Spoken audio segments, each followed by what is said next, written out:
Israeli বাহিনী যখন সর্বশেষ 284 জন ফিলিস্তিনিকে হত্যা করে 4 জন জিম্মিকে মুক্ত করেছে, ঠিক সেই সময় ইসরায়েলি মন্ত্রিসভার অত্যন্ত গুরুত্বপূর্ণ যুদ্ধকালীন মন্ত্রিসভার সদস্য এবং প্রতিরক্ষা মন্ত্রী বেনি গানোচ তিনি পদত্যাগ করেছেন।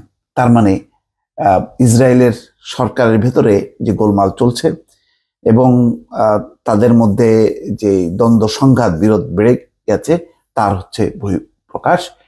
কেননা এই বেনি গানোচ তিনি একটা সময়সীমা নির্ধারণ করেছিলেন, বলেছিলেন যে এই যে যুদ্ধ চলছে গাজাতে, রাফাতে, এর শেষ কোথায়, এর লক্ষ্য কোথায়, কিভাবে এটা শেষ হবে তার একটা কর্মসূচি দিতে। কিন্তু নেতানিয়াহু তিনি সেটি দেননি। এ নিয়ে বেশ কিছুদিন থেকে টানাপোড়েন চলছিল। 8 জুন তার শেষ ছিল, সময়সীমা ছিল যে 8 জুনের মধ্যে যদি দাবি পূরণ না হয় তিনি পদত্যাগ করবেন। ঠিকই তিনি পদত্যাগ করলেন এবং এইটা বলা হচ্ছে যে নেতানিয়াহুর সরকার বড় ধরনের একটা ধাক্কা খেল। নেতানিয়াহুর পক্ষ থেকে বারবার চেষ্টা করা হয়েছে যে এই অবস্থায় যাতে কেউ পদত্যাগ না করে, কিন্তু শেষ পর্যন্ত প্রতিরক্ষা মন্ত্রীকে রক্ষা করা যায়নি, তিনি ঠিকই পদত্যাগ করেছেন।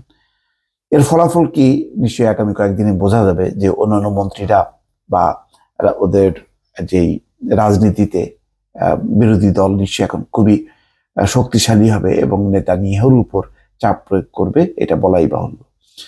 খবর হচ্ছে ইসরায়েলের যুদ্ধকালীন মন্ত্রিসভা থেকে পদত্যাগ করেছেন বেনি গানোচ। রোববার রাতে জরুরি এই মন্ত্রিসভা থেকে তিনি পদত্যাগের ঘোষণা দেন। গানোচের পদত্যাগ প্রধানমন্ত্রী বেনিয়ামিন নেতানিয়াহুর জন্য বড় ধাক্কা হিসেবে দেখা হচ্ছে।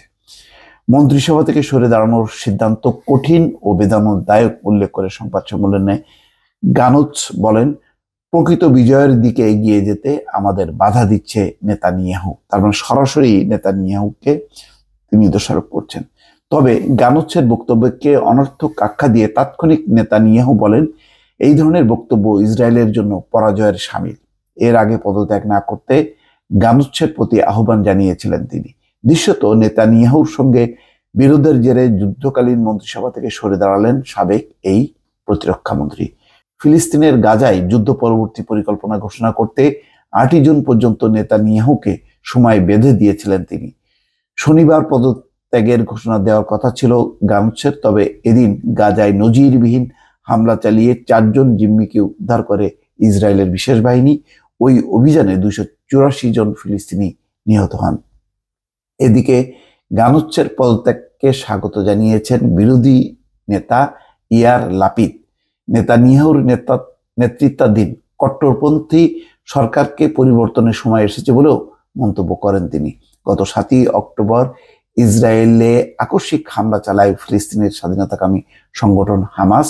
ওই দিনই যুদ্ধ ঘোষণা করে ইসরায়েল, গঠন করা হয় জরুরি যুদ্ধকালীন মন্ত্রিসভা। গাজায় 8 মাস ধরে চলা ইসরায়েলের সর্বাত্মক হামলা এই পর্যন্ত 37,000-এর বেশি ফিলিস্তিনি নিহত হয়েছে। গাজায় যুদ্ধবিরতি ও যুদ্ধ পরবর্তী পরিকল্পনা ঘোষণায় আন্তর্জাতিক চাপ সত্ত্বেও যুদ্ধ চালিয়ে যাওয়ার বিষয়ে অনড় নেতানিয়াহু। এই নিয়ে যুদ্ধকালীন মন্ত্রিসভায় দেখা দিয়েছে বিভক্তি। এখন দেখা যাক সরকারের এই চাপ সামলে নেতানিয়াহু আরো তার যুদ্ধ যেই পরিকল্পনা সেটি তিনি এগিয়ে নেন কিনা। দর্শক ভালো থাকবেন, আল্লাহ হাফেজ।